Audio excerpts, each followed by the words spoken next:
Ninguém é justo. Olá, espero que você esteja bem. Nós estamos aqui mais uma vez para darmos continuidade ao estudo do livro do profeta Jeremias, hoje Jeremias capítulo 5, mas antes é necessário que eu faça 3 pedidos. E o primeiro pedido é para que você não apenas curta, mas compartilhe esse estudo com outras pessoas, para que outras pessoas venham ser abençoadas, outras pessoas venham ser edificadas. O segundo pedido é para que você adquira a Bíblia 365. Nela você vai ler um trecho do Antigo Testamento, um trecho do Novo Testamento, um trecho de Salmos e um trecho de Provérbios. E a ocasião é perfeita para isso, porque esse ano está terminando, 2023 está chegando ao fim, e você vai ter a oportunidade, o privilégio de iniciar 2024 lendo com um propósito de ler toda a Bíblia. Então aceite esse desafio, porque certamente você será abençoado. E o terceiro pedido é para que você venha participar de pelo menos um dos estudos que nós disponibilizamos ali na igreja. Portanto, temos estudos, os estudos você pode conferir na descrição desse estudo aqui no YouTube ou então na nossa página no Instagram. Olha lá os dias, horários, temas de cada estudo, olha aquele que melhor dá para você participar, que cabe no seu melhor horário, no seu melhor dia, no interesse seu do livro, qualquer que seja o livro que é do seu interesse, mas não deixe de participar, porque certamente você será abençoado. E depois, então, desses pedidos, vamos para o texto de hoje. Eu vou começar apenas com um versículo, mas eu pretendo dar uma passeada aqui no capítulo 5. Portanto, o capítulo 5, versículo 1 fala: percorram as ruas de Jerusalém, olhem e observem. Procurem em suas praças para ver se podem encontrar alguém que haja com honestidade e que busque a verdade. Então eu perdoarei a cidade. Portanto, agora a gente vê uma proposta de Deus para o povo. Olha que beleza. Se vocês me arrumarem aí uma pessoa que é honesta, que busca a verdade, então eu vou perdoar esse povo. Me arruma essa pessoa. Olha que proposta. Mas talvez você esteja pensando, e o profeta Jeremias não era? Sim, o profeta Jeremias certamente era um homem temente ao Senhor, um homem íntegro, reto, temente ao Senhor, que se dizia do mal. Mas o que acontece é que quando nós percebemos destruições na Bíblia, e eu quero trazer aqui 2 exemplos. O primeiro exemplo é o de Noé, e o segundo exemplo das cidades ali de Sodoma e Gomorra. Então você vai perceber ali que por causa de Noé, 8 pessoas foram salvas. Sodoma e Gomorra, Abraão pergunta para o Senhor: se tiver 50, 45, 40, 30, 20, se tiver 10 justos, o Senhor não destrói Sodoma e Gomorra? E o Senhor fala: eu não vou destruir por amor aos 10. Portanto, a gente entende que existe um número mínimo para a tolerância de Deus. Se esse número abaixar, então vem juízo da parte de Deus. Portanto, o que a gente percebe é que Jerusalém, Judá, o reino do sul, se corrompeu totalmente. Vimos aqui ao longo dos capítulos que estudamos até agora e do que estudaremos para frente que o povo está todo corrompido, quantidade de falsos profetas. Então, todas as classes sociais estão corrompidas, dentro do palácio estão corrompidos, dentro do templo tem pessoas corrompidas, então todo o povo está corrompido. E algo que eu quero chamar a atenção é um sinal de corrupção. Se você olhar aqui no versículo, vou começar no versículo 7, mas o que eu quero destacar está no versículo 8. Fala assim: por que deveria eu perdoar-lhe isso? Seus filhos me abandonaram e juraram por aqueles que não são deuses. Embora eu tenha suprido as suas necessidades, eles cometeram adultério e frequentaram as casas de prostituição. Eles são garanhões bem alimentados e excitados, cada um relinchando para a mulher do próximo. Não devo eu castigá-los por isso? Pergunta o Senhor. Não devo eu vingar-me de uma nação como esta? E, portanto, o que eu quero destacar aqui é que quando a área sexual de uma nação é corrompida, isso significa que outras áreas já se corromperam. A última fase de corrupção é a área sexual do ser humano. Agora eu quero te chamar para parar e pensar no nosso querido e amado Brasil. Como que anda a área sexual da nossa nação? Da nossa nação, do nosso estado, da nossa cidade, do nosso bairro, da nossa família, dentro da nossa família, como que anda a vida sexual das pessoas? Estamos agindo como esse povo, que o Senhor fala aqui no versículo 8, eles são garanhões, bem alimentados, excitados, cada um relinchando para a mulher do próximo? A gente precisa parar e perceber isso.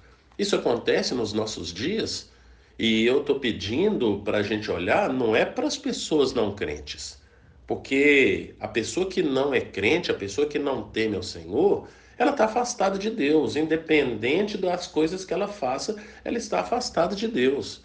Mas eu estou pedindo para olhar dentro do povo de Deus, porque o juízo vem para o povo de Deus. Olha o que o profeta Jeremias fala aqui no versículo 18 e 19. Contudo, mesmo naqueles dias, não os destruirei completamente, declara o Senhor. E quando perguntarem por que o Senhor, o nosso Deus, fez isso conosco, você lhe dirá: assim como vocês me abandonaram e serviram deuses estrangeiros em sua própria terra, também agora vocês servirão estrangeiros numa terra que não é de vocês. Algo que eu venho falando aqui, Gálatas 6:7, tudo que o homem semear, isso também se fará. Mas a gente vê aqui a misericórdia do Senhor, porque ele não vai destruir completamente o Reino do Sul. Ele não vai destruir. Existe um remanescente, sempre existe um remanescente, mas quando esse número de remanescente ele baixa o limite estabelecido por Deus, que nós não sabemos qual que é esse limite, o Senhor permite ver esse juízo sobre a casa, sobre a família, sobre a cidade, sobre o estado, sobre o país, que é a situação aqui então do Reino do Sul. Todo o país vai ser dizimado. Depois a gente vai ver lá quanto que é o número que vai sobrar. Lá no capítulo 52, lá no versículo 30, a gente vai ver lá quantas pessoas vão sobrar do povo de Jerusalém, Reino do Sul. Mas é necessário que a gente pare e pense no momento em que estamos vivendo, porque isso foi uma verdade nos dias de Jeremias, lá por volta do ano, entre os anos lá de 609 e 586 a.C., que foi quando o povo do Reino do Sul foi para o cativeiro, primeiro do Egito e depois o cativeiro babilônico, o ano 609, quando o rei Josias morreu, até o ano 586, quando Jerusalém foi destruída, o templo foi destruído, os muros foram destruídos. O Senhor trouxe esse juízo sobre a cidade e Jeremias já vinha anunciando antes dessa data a respeito de tudo o que iria acontecer por causa do pecado do povo, porque baixou esse número mínimo de justos que tem que ter. A gente precisa. Edmund Burke, filósofo, político e filósofo irlandês do século XVII, fala que o povo que não conhece a sua história está fadado a repeti-la. Nós estamos olhando para a história do povo de Deus e nós precisamos olhar para dentro primeiro das nossas vidas, lá para o seu interior. Procure conhecer o seu interior, procure ver o quanto que você já se corrompeu e o quanto que você tem se afastado da santidade. Depois você olha para a sua família, depois você olha para a sua igreja. Essa palavra é para o povo de Deus. Nós precisamos estar preocupados com isso. Olha para a situação do nosso país, olha para dentro da igreja, vê se a igreja reproduz os pecados que são praticados fora da igreja, por aqueles que são ainda inimigos de Deus. Perceba essas coisas. E mais uma coisa que eu quero destacar, que está aqui então no versículo 26, a partir do versículo 26, eu quero ler do 26 ao 29, fala: há ímpios no meio do meu povo, homens que ficam à espreita como num esconderijo de caçadores de pássaros, prepararam armadilhas para capturar gente. Suas casas estão cheias de engano, como gaiolas cheias de pássaros. E assim eles se tornaram poderosos e ricos, estão gordos e bem alimentados. Não há limites para as suas obras más. Não se empenham pela causa do órfão, nem defendem os direitos do pobre. Não devo eu castigá-los? Pergunta o Senhor.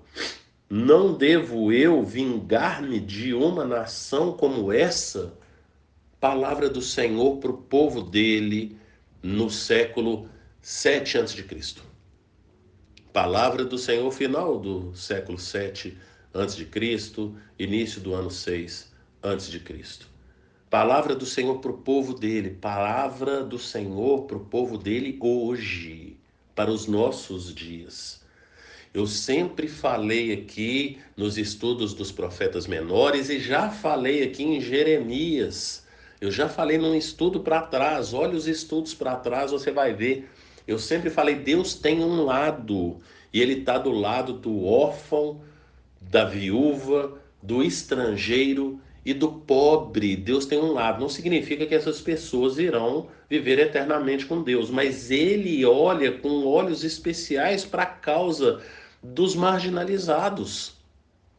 Como que nós temos lidado com essas pessoas pobres, com órfão, e entenda, órfão e viúva, que são pessoas que eram totalmente dependentes, elas não recebiam herança quando o líder da família falecia, não ficavam com herança. Então, a palavra está sendo falada para essas pessoas que são marginalizadas, que são olhadas, são muitas vezes esquecidas, olhadas não, mas esquecidas pelo povo de forma geral.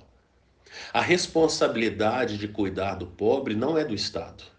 A responsabilidade de cuidar do pobre, do estrangeiro, do órfão e da viúva é da igreja. Abre aí em Tiago 1:27, o último versículo do capítulo 1 de Tiago. A religião pura e sem mácula para com nosso Deus e Pai é essa: visitar os órfãos e as viúvas nas suas necessidades e se abster do mal. Precisamos nos abster do mal, mas precisamos olhar para o nosso próximo. Jesus falou isso o tempo inteiro, de amar o próximo. Como que nós temos olhado para o próximo?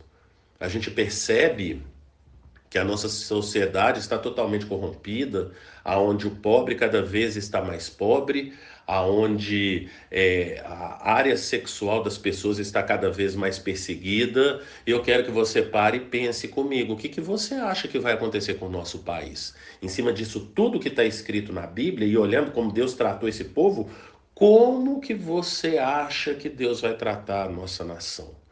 Como que você vai achar se essa corrupção chegou até nós, a nossa igreja? Talvez você não se corrompeu, mas talvez a igreja pode ter se corrompido. Então, se isso acontece na igreja, o que será de nós? Certamente vem um juízo da parte de Deus. A gente olha para o horizonte e vê um horizonte turvo, um horizonte um tanto quanto embaçado, incerto. Saiba que Deus corrige o filho que ama. E tudo aquilo que for necessário Deus permitir que aconteça para nós nos aproximarmos dele, ele vai permitir. É tempo de nós nos voltarmos verdadeiramente para Deus, em santidade, em oração, em jejum, leitura e estudo da palavra, que a gente possa se aproximar do Senhor.